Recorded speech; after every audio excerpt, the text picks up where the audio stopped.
Strange things do happen, and I didn't say that I hate Chicken Little franchise, but the first movie is about to happen eventually. And to anyone else including my friend Ryan Fennell who liked this movie, I can handle your thoughts. The plot follows as young Chicken Little throws his small town into panic by claiming the sky is falling. Unable to find the piece of sky that hit him, he earns the town's scorn.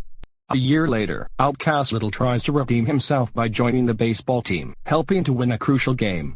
Later that night he is hit on the head again and discovers that the falling sky is actually from a UFO. Now, Little must convince a skeptical town that an alien invasion is about to happen. Any bad qualities? 1. To get this chicken out of the hen. The main problem with the movie is how mean-spirited its predictable story and the overall film is, with the conflict management being ridiculous. The townsfolk ridicule and hate Chicken Little just for a single mistake, even going as far as making an entire movie about it. On the topic of the townsfolk making an entire movie about Chicken Little just for a single mistake, the townsfolk actually making a movie out of the entire skies falling incident is an incredibly ludicrous and idiotic idea which makes no sense whatsoever, since realistically, execution-wise, the concept of Chicken Little thinking that the sky is falling because he got hit by an acorn isn't complex enough to sustain a feature-length film, at least without any filler and padding.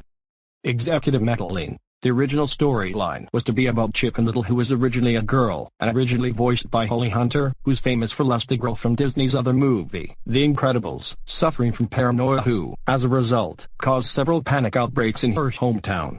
In an attempt to reduce her anxiety, she went to a summer camp known as Camp Yes You Can, where she met her friends who were the same as in the final product. Chicken Little and her friends then discovered that the sheep who ran the camp were wolves in disguise who were plotting to eat all the students. Chicken must face her fears to become a hero, but also prove her that she can make him proud. However, due to executive meddling by David Stainton and Michael Eisner, the storyline was rewritten to Chicken Little being a male to save his hometown from aliens and to cash in on the fractured fairy tale trend popularized by Cher, but failed poorly. The original storyline and concept sounded interesting, with the titular character dealing with their paranoia and anxiety. It does explain why they think the sky was falling when an acorn fell on their head. And it would have worked instead of trying to cash in said movie. 3. There are several main problems with the characters.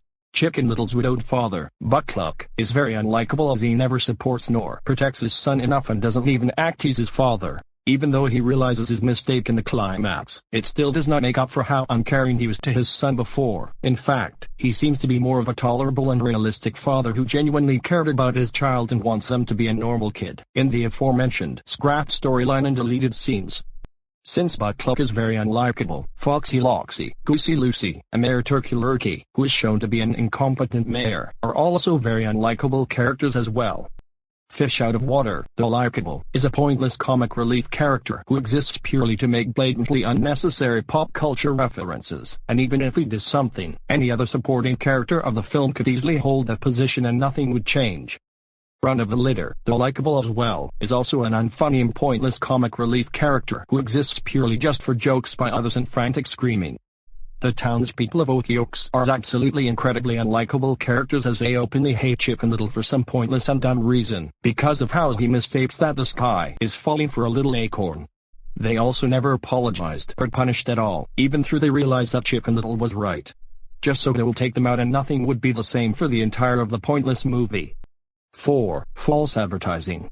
Despite being advertised frequently, appearing on the DVD case and posters, in which he took the place of Abby, a main character, and being one of the most likable characters, Morkybine Porcupine is a useless character who only says 3 words and is nothing more than just a marketing gimmick voiced by the director. On the posters, Chicken Little, Abby Mallard, Run of the Litter and Morkybine Porcupine are wearing special agent outfits inspired by the movie Men in Black and Men in Black 2, but they actually never do wear them in the animated movie. Aside of Morkybine Porcupine, the advertising is rather misleading. Chicken Little wears sunglasses and different clothes, which is suit, yet he rarely wears in the actual movie whatsoever.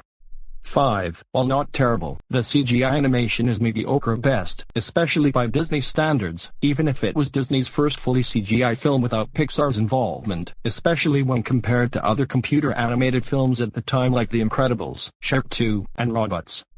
Since this is Disney's very first CGI animated movie without Pixar's involvement, the movie suffers from some continuity errors including, during the first alien scene, the aliens create some crop circles in the cornfield. However, the field is unchanged in every other scene. When Chicken Little is holding Kirby after they and his father were zapped by the large spaceship above them, they reappear inside the spaceship.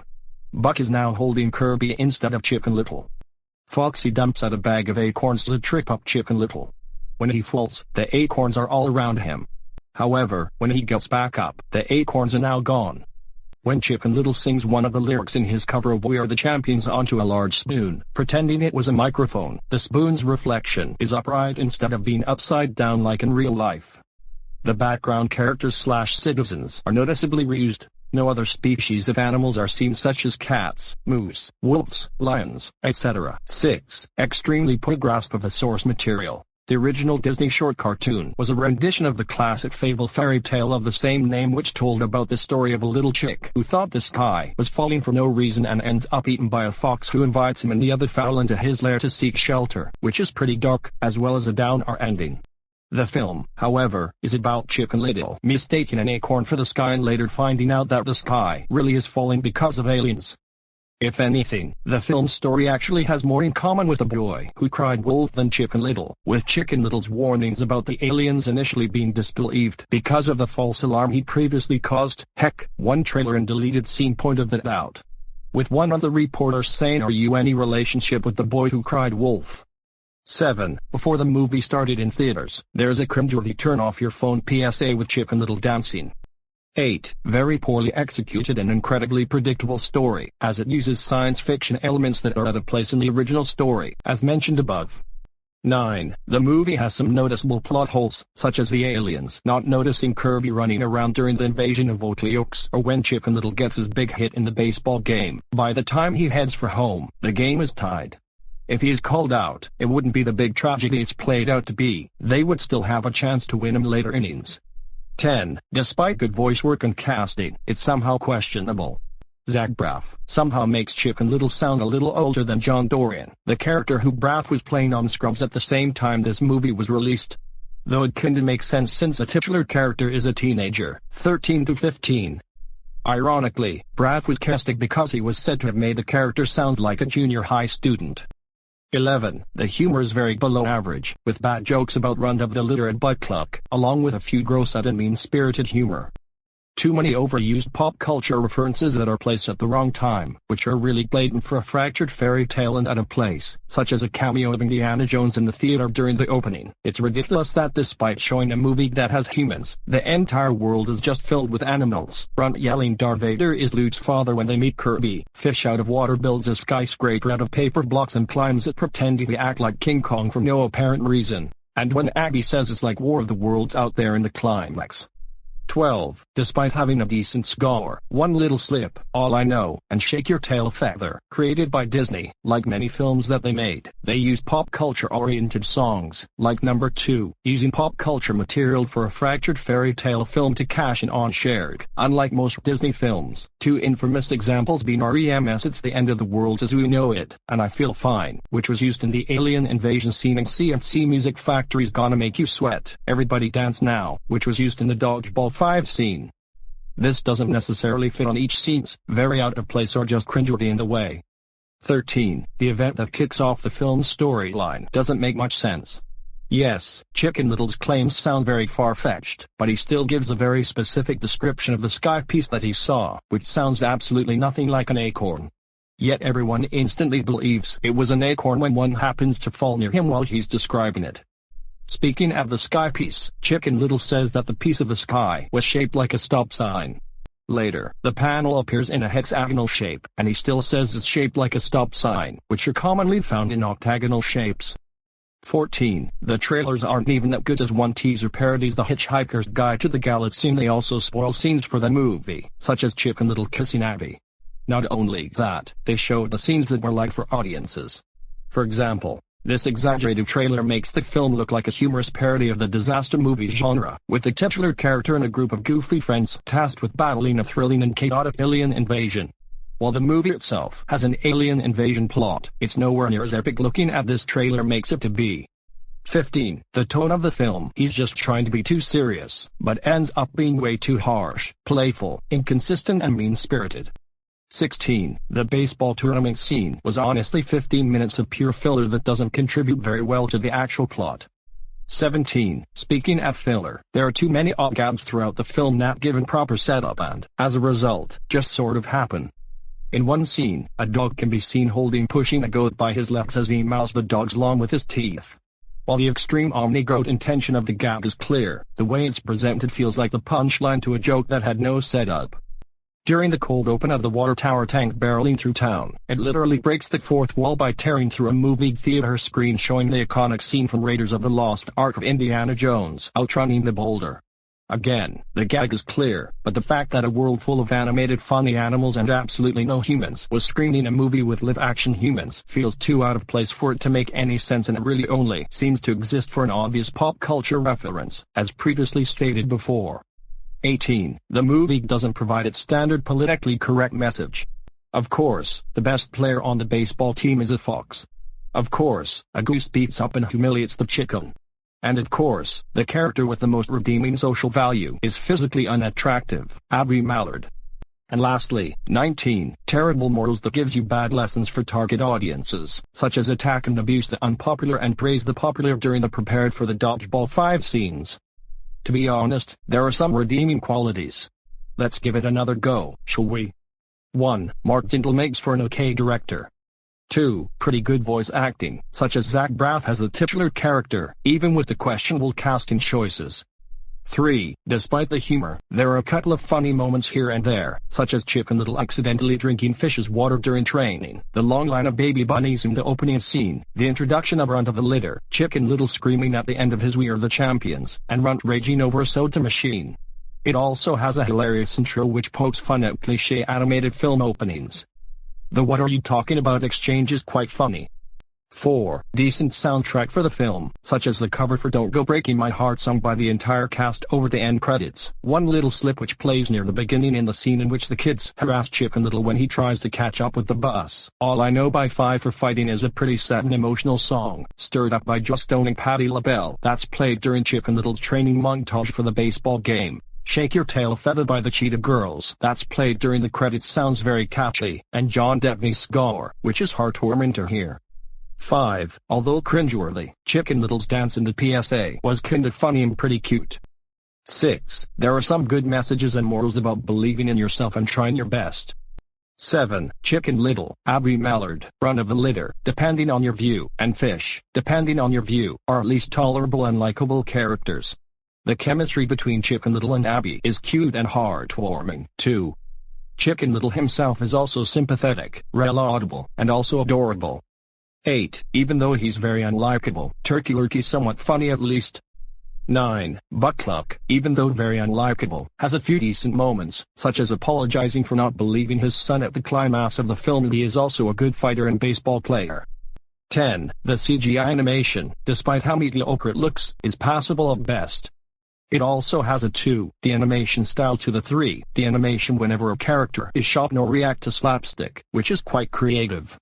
11. It has some heartwarming and emotional scenes, such as Kirby missing his parents, Abby, Runt, and Fish trying to cheer up Little, Buck's apology and reconcile with Little, and Chicken Little and Abby's kiss, though it's spoiled in one trailer. 12. The film does have a decent start during the one little slip sequence, where Chicken Little uses his ingenuity to get out of certain jams. 13. The ending isn't so bad, with a movie within the movie is pretty good to look at with Adam West voicing Ace. It would later have a video game spin-off with Adam West returning.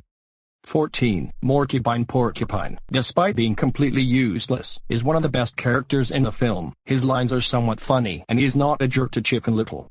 15. The scrapped early storyline / concept and deleted scenes of the movie are much better than the final product, as they were less mean-spirited, heartwarming, sad, interesting, and also kinda dark, such as the original opening and the wolves plotting to eat the students in the camp in the scrapped storyline. And lastly, 16. The scenes which involve Chicken Little that flying using soda bottles are a nice trademark. Chicken Little received mixed to negative reviews from critics and audiences who praised the 3D animation, visuals, soundtrack, and voice acting but criticized the story, inconsistent tone, humor, and the characters, and is considered, maybe, by many to be one of the worst or weakest animated movies created by Disney. In particular, it was criticized for its mean-spirited nature, Buck's poor parenting, executive meddling of the story, as well as the film trying too hard to compete with DreamWorks' Shrek. Rotten Tomatoes reports that 36% of 163 surveyed critics gave positive reviews. The average score is .410. The critical consensus states, Disney spends more effort in the technical presentation than in crafting an original storyline. Metacritic gave the film an average score of 48 based on 32 critics, indicating mixed or average reviews. Audiences polled by CinemaScore gave the film an average grade of A on an A+ to F scale. IMDb gave it a .710, while Letterboxd earned a score of .65. On the syndicated television program Ebert and Roeper, critics Richard Roeper and Roger Ebert gave the film 2 thumbs down, with the former saying, "I don't care whether the film is 2D, 3D, CGI, or hand-drawn, it all goes back to the story." Phantom Strutter ranked at number 1 on his video Top 10 Worst Disney Movies and considered the film the absolute worst Disney film of all time. In his print review featured in the Chicago Sun-Times, Roger Ebert stated the problem was a story and wrote, "As a general rule, if a movie is not about baseball or space aliens, and you have to use them anyway, you should have started with a better premise." Ebert concluded his review with, "The movie did make me smile. It didn't make me laugh, and it didn't involve my emotions, or the higher regions of my intellect, for that matter. It's a perfectly acceptable feature cartoon for kids up to a certain age, but it doesn't have the universal appeal of some of the best recent animation." Because of the negative reception to the film, Mark Dindal was dissatisfied with the final product, and the rejection of the original plot still haunts him to this very day. See the tagline above.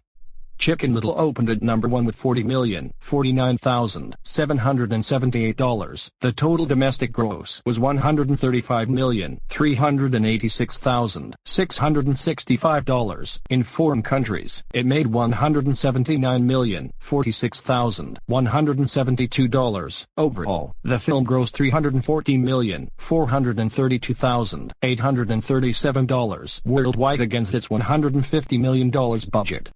This reversed the slump that the company had been facing since 2000, during which time it released several films that underperformed, most notably Fantasia 2000, 1999, Atlantis, The Lost Empire, 2001, Treasure Planet, 2002, Brother Bear, 2003, and Home on the Range, 2004. However, those films received better critical reception, except Home on the Range. And used to think, Phantom Strutter did gave me a great point about why Chicken Little was his least favorite.